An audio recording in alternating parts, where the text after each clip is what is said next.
একটি ছোট্ট অবহেলিত গ্রামের ছেলে রাহুল। রাহুল ছিল খুব সাধারণ এক ছেলে।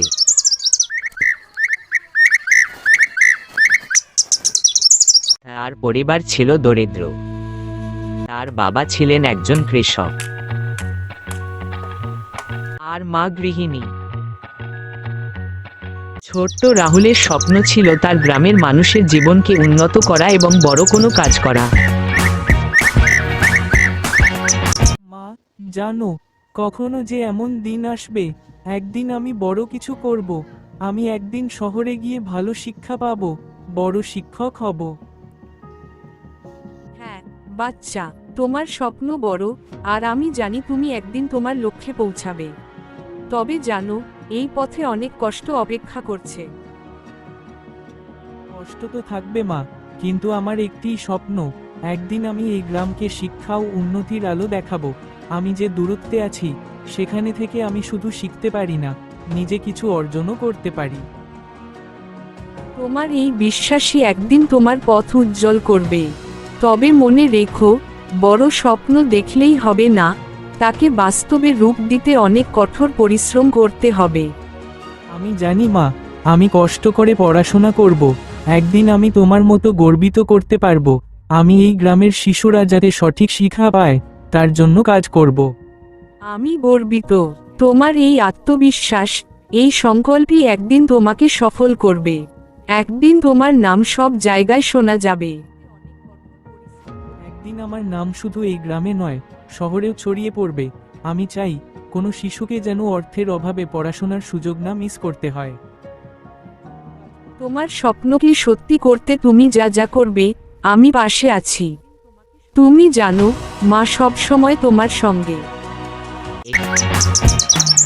রাহুল পড়াশোনায় খুব আগ্রহী ছিল, কিন্তু গ্রামে ভালো স্কুল ছিল না। পুরনো বই আর ভাঙাচোরা ক্লাসরুমে পড়াশোনা করেই সে নিজের স্বপ্নকে বাঁচিয়ে রাখত। শামিম, দেখ, আমি তো জানি না কিভাবে পড়াশোনা চালিয়ে যাব। সব সময় মনে হয় টাকা নেই, কোথায় থেকে পড়াশোনার জন্য সাহায্য পাবো। রাহুল, তোর তো এমন কিছু হবে না। দেখ, তুই যদি সত্যি চাস, তাহলে পথ বের করবি। তোর মধ্যে যে মেধা আছে, সেটা কোনোদিন চাপা পড়বে না, খালি ভরসা রাখতে হবে নিজের ওপর। জানি শামিম, কিন্তু কখনো কখনো মনে হয়, আমার মতো গরিবদের জন্য কি এই স্বপ্নগুলো সত্যি হতে পারে? আমার তো কোথাও সাহায্য নেই। আমি জানি রাহুল, তবে মনে রেখো, বড় কিছু অর্জন করতে গেলে পথ মসৃণ থাকে না। আমাদের অনেক বন্ধুদেরও এই সমস্যাগুলো ছিল, কিন্তু তারা শেষমেশ সফল হয়েছে। তুইও পারবি, শুধু একটুও হাল ছাড়িস না। শামিম, তুই ঠিকই বলেছিস। আমারও তো একটা স্বপ্ন আছে, ডাক্তার হতে চাই, মানুষের উপকারে আসতে চাই, কিন্তু টাকার অভাবে পড়াশোনা বন্ধ হয়ে যাবে কিনা, সে নিয়ে ভয় হয়। রাহুল, তোর স্বপ্নকে জীবন্ত রাখতে হলে প্রথমে মনোবল প্রয়োজন। তুই যদি আরেকটু কঠোর পরিশ্রম করিস, তুই স্কলারশিপের সুযোগ খোঁজ, অথবা আমাদের কলেজের মধ্যে যারা সহায়তা দেয়, তাদের কাছে যেতে পারিস। শোন রাহুল, তোর দিকে কেউ তাকাবে না যদি তুই নিজে কিছু করতে না চাস। বিশ্বাস কর, একদিন তুই ওই ডাক্তার হবি, আর আমরা সবাই গর্বিত হব তোর জন্য। শামিম, তোমরা যদি পাশে থাকো, তাহলে কিছুই অসম্ভব নয়। আমি চেষ্টা করব নিজের স্বপ্ন পূরণের জন্য। শোন রাহুল, তুই যখন একবার ঠিক করবি, তখন আর কিছুই থামাতে পারবে না। আমরা সবাই তোর সাথে আছি। রাহুলের জীবনে কঠিন সময় আসে, যখন তার বাবা অসুস্থ হয়ে পড়েন। হিরে রাহুল, তুই কেমন আছিস বাবা? তোর পড়াশোনা কেমন চলছে? বাবা, আমি ভালো আছি, তবে তোমার অবস্থা কেমন? ভালো না রে বাবা, শরীরটা খুব দুর্বল হয়ে গেছে। কিন্তু তুই তো আমার স্বপ্ন, আমার আশার আলো। তোমার জন্যই এই পৃথিবীতে আছি। পড়াশোনাটা কেমন চলছে রে রাহুল? ভালোই চলছে বাবা, আশা করি তুমি পাশে থাকলে আমি সব কিছুই পারবো। বাবা, তোমার সাহায্য ছাড়া কিছুই সম্ভব ছিল না, তোমার শিকড়েই আমি শক্তি পাই। রাহুল, তবুও তুমি জীবনটা ভালোভাবে কাটাও। তোমার পথে কোনো কষ্ট আসলে তা মোকাবিলা করো। মনে রেখো, বাবা সব সময় তোমার পাশে আছে। বাবা, তুমি তো আমার জন্য সব কিছু করেছ বাবা।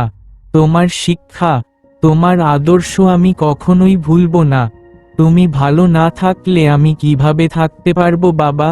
পরিবারের দায়িত্ব কাঁধে নিয়ে তাকে পড়াশোনার পাশাপাশি কাজ করতে হয়। মাঠে কাজ করা, গৃহস্থালী কাজ আর পড়াশোনা, এই তিনটে জিনিস একসঙ্গে সামলানো তার জন্য খুবই কঠিন ছিল, কিন্তু সে কখনো হাল ছাড়েনি। একদিন তার গ্রামের স্কুলে একটি প্রতিযোগিতা হয়। স্কুলের প্রধান শিক্ষক সবাইকে বললেন, এবছর আমরা একটি বিশেষ প্রতিযোগিতা আয়োজন করব, যেখানে প্রতিটি শ্রেণীর ছাত্রছাত্রীদের ভালো ফলাফলের জন্য পুরস্কৃত করা হবে। এই প্রতিযোগিতা শুধু একাডেমিক নয়, বরং সৃজনশীলতা এবং পরিশ্রমের ভিত্তিতেও হবে। রাহুল সেখানে অংশগ্রহণ করে এবং সেরা হয়। স্কুলের হেড স্যারের চোখে তার প্রতিভা ধরা পড়ে। তিনি তাকে শহরের একটি স্কুলে ভর্তি হতে অনুপ্রাণিত করেন। শহরে এসে রাহুল আরও বড় চ্যালেঞ্জের সম্মুখীন হয়। রাজু, আমরা গ্রামের স্কুলে পড়তাম, সেখানকার ক্লাসরুমে কোনো এসি নেই, অথচ তোমাদের এখানে তো সব জায়গায় এসি রয়েছে। কিন্তু রাহুল, এসি ছাড়া তো পড়াশোনা সম্ভব নয়। তবে তোমরা কিভাবে কাজ চালিয়ে নাও? কোন সমস্যা হয়নি? তোমরা কি এখানকার রাস্তা বুঝতে পারো? এত গা ভরা মানুষ আর ট্রাফিক। হ্যাঁ, রাস্তা নিয়ে তো প্রথম দিনেই ভয় পেয়ে গিয়েছিলাম। আমাদের গ্রামের রাস্তাগুলো তো এত শান্ত, এখানে এত গাড়ি কোথায় থেকে আসে? রাহুল, এটা সত্যিই অস্বাভাবিক, কিন্তু কিছুদিন পরে তুমি এই পরিবেশে অভ্যস্ত হয়ে যাবে। শহরের বাচ্চারা সব ধনী পরিবারের, তাদের সঙ্গে তাল মিলিয়ে চলতে তার অনেক পরিশ্রম করতে হয়। তবে নিজের কঠোর পরিশ্রম আর আত্মবিশ্বাসের জোরে সে সব প্রতিকূলতা অতিক্রম করে। কঠোর পরিশ্রমের ফলে রাহুল উচ্চশিক্ষা লাভ করে। সে একজন সফল ডাক্তার হয়। তার প্রধান কাজ ছিল মানুষের সেবা করা। আপনি কেমন আছেন? কি সমস্যা হচ্ছে আপনার? ডাক্তার সাহেব, আমি অনেক দিন ধরে শরীরে অল্প অল্প ব্যথা অনুভব করছি। গত কিছুদিন ধরে তো খুবই অসুস্থ লাগছে। তবে চিন্তা করবেন না, আমি কিছু পরীক্ষা করিয়ে আপনাকে ভালো করে দেখব। আপনি কি কখনো কোনো বড় রোগে আক্রান্ত হয়েছেন? না, কিন্তু অর্থের অভাবে আগে ঠিকমতো চিকিৎসা করাতে পারিনি। এটা শুনে দুঃখিত, তবে চিন্তা করবেন না, আমি আপনাকে সাহায্য করব। আপনি এখন কিছু পরীক্ষা করান, আমরা দেখি কি সমস্যা। খরচ নিয়ে চিন্তা করতে হবে না, আপনার চিকিৎসার ব্যবস্থা খরচ ছাড়াই করা হবে। ধন্যবাদ ডাক্তার সাহেব, আপনার সাহায্য না পেলে তো আমি কখনো চিকিৎসা করাতে পারতাম না। এটা আমার দায়িত্ব। আপনি সুস্থ হয়ে উঠুন, এটাই আমার কামনা। রাহুলের সাফল্যের গল্প শুধু তার গ্রামের মানুষকেই নয়, সারা দেশকে অনুপ্রাণিত করে। রাহুল প্রমাণ করে দেয় যে সঠিক দিক নির্দেশনা আর কঠোর পরিশ্রম দিয়ে জীবনের যে কোনো প্রতিবন্ধকতা অতিক্রম করা সম্ভব। বন্ধুরা, আমাদের ভিডিওটি ভালো লাগলে লাইক বাটনে প্রেস করুন এবং আরও নতুন নতুন ভিডিও পেতে আমাদের চ্যানেল সাবস্ক্রাইব করুন।